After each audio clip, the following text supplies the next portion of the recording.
اعوذ باللہ من الشیطان الرجیم بسم اللہ الرحمن الرحیم۔ یہ حضرت عیسیٰ علیہ السلام کی بعثت سے 400 سال قبل یونان کے شہر ایتھنز کی ایک شام تھی، جب سقراط، جسے فادر آف فلاسفی کہا جاتا ہے، کو زہر کا پیالہ پینے کا حکم دیا گیا۔ لیکن اس کا جرم کیا تھا؟ اس کا جرم یہ تھا کہ وہ نوجوانوں کو سوال کرنا اور سوچنا سکھاتا تھا۔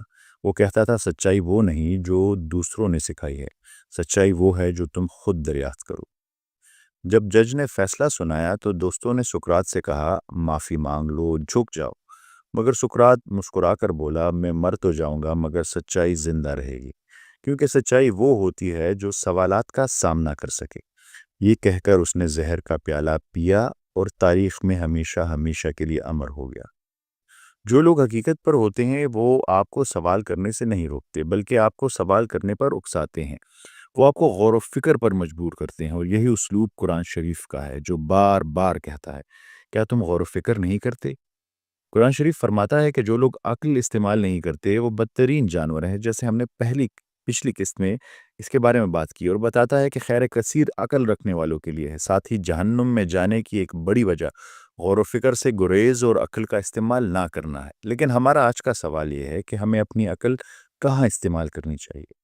غنی خان بابا پشتو کے ایک مشہور شاعر ہیں، وہ کہتے ہیں ربا ربا زما ربا لیونے شم پا فکرونو نو سنگ غم غنی لورکم د قیامت او حسابونو سنگ امنم تا جوړ که د آسمان او زمکه دیلا چې خیام روان په زور کې د توافونو د کادیلا۔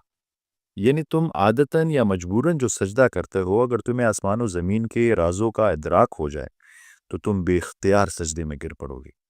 علامہ اقبال کی کتاب بال جبریل میں ایک نظم جو اس لمحے کو بیان کرتی ہے جب روح انسانی پہلی بار زمین پر آتی ہے، وہ اپنی آنکھیں کھولتی ہے اور زمین اس کا استقبال کرتے ہوئے کہتی ہے کھول آنکھ، زمیں دیکھ، فلک دیکھ، فضا دیکھ، مشرق سے ابھرتے ہوئے سورج کو ذرا دیکھ، اس جلوائے بے پردہ کو پردے میں چھپا دیکھ، ہے تیرے تصرف میں یہ بادل، یہ گھٹائیں، یہ گنبد افلاک، یہ خاموش فضائیں۔ یہاں زمین ایک استاد بن کر انسان کو دعوت فکر دے رہی ہے۔ وہ کہتی ہے یہ زمین، یہ آسمان، یہ پہاڑ، یہ سمندر، یہ بہتی ہوائیں، یہ گھومتے بادل، یہ نظام شمسی، یہ کہکشائیں، کیا یہ سب یوں ہی ہے؟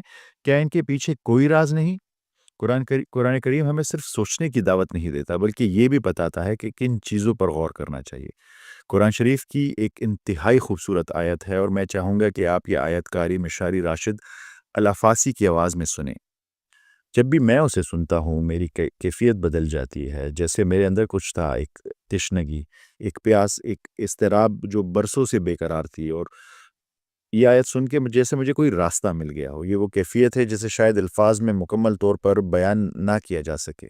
میں چاہتا ہوں کہ آپ بھی وہی محسوس کریں جو میں اس آیت کو سن کر محسوس کر سکوں۔ شاید یہ الفاظ آپ کے اندر بھی کوئی نیا در کھول دیں۔ ان فی خلق السماوات والارض واختلاف اللیل والنہار والفلک التي تجری فی البحر بما ينفع الناس وما انزل اللہ من السماء من ماء فأحیا به الأرض بعد موتها وبث فيها من كل دابة وتصريف الرياح والسحاب المسخر بين السماء والأرض لآيات لقوم يعقلون۔ اس آیت کا ترجمہ ہے بے شک آسمان اور زمین کی پیدائش میں، یعنی کریشن آف یونیورس میں، اور رات اور دن کے بدلنے میں، یعنی سولر سسٹم میں، اور وہ کشتیاں جو آپ کے فائدے کے لیے سمندروں میں چلتی ہیں، اور وہ پانی جو ہم نے آسمان سے نازل کیا اور اس سے مردہ زمین کو زندہ کیا، اور وہ تمام چرند پرند جو زمین پر ہیں، اور یہ ہوائیں اور یہ بادل، اس میں نشانیاں ہیں کن کے لیے؟ لآیات لقوم یعقلون، ان لوگوں کے لیے جو عقل سے کام لیتے ہیں۔ یعنی ان تمام چیزوں پر آپ نے اپنی عقل استعمال کرنی ہے، آپ نے غور و فکر کرنا ہے، یہ نشانیاں ان کے لیے ہیں جو سوچنے کا ہنر رکھتے ہیں، جو دیکھ کر بھی اندھے نہیں بنتے، جو سن کر بھی بہرے نہیں رہتے۔ یہ وہ راز ہیں جنہیں اگر سمجھ لیا جائے تو سجدہ عادت نہیں رہے گا، بلکہ بے اختیار، بے خودی میں، عشق میں پیشانی خاک پر جھک جائے گی۔ کیا آپ نے کبھی غور کیا ان چیزوں پر؟ یا آپ نے کبھی ان سوالات پر غور کیا جو قرآن شریف نے ہم سے سورہ غاشیہ میں پوچھے ہیں؟ افلا ینظرون الی الابل کیف خلقت والی السماء کیف رفعت والی الجبال کیف نصبت والی الارض کیف سطحت؟ کیا وہ نہیں دیکھتے کہ اونٹ کو کیسے پیدا کیا گیا ہے اور آسمان کو کیسے بلند کیا گیا ہے، اور یہ پہاڑ زمین میں کیسے گاڑے گئے ہیں اور زمین کو کیسے بچھا دیا گیا ہے؟ اگر تم آسمان اور زمین کے راز جان لو تو تمہیں عادتاً سجدہ کرنے کی ضرورت نہیں رہے گی، تم بے اختیار سجدے میں گر پڑو گی۔ یہ راز کیا ہے؟ کیا واقعی کائنات کا ذرہ ذرہ ہمیں کسی طرح بڑے پیغام کی طرف بلا رہا ہے؟ اگر آپ بھی ان رازوں کی تلاش میں ہیں تو ہمارے ساتھ اس سفر کا حصہ بنیں۔ یہ ہماری سیریز غور و فکر کی چھٹی قسط تھی۔ اگلی قسط میں ہم انہی رازوں پر بات کریں گے۔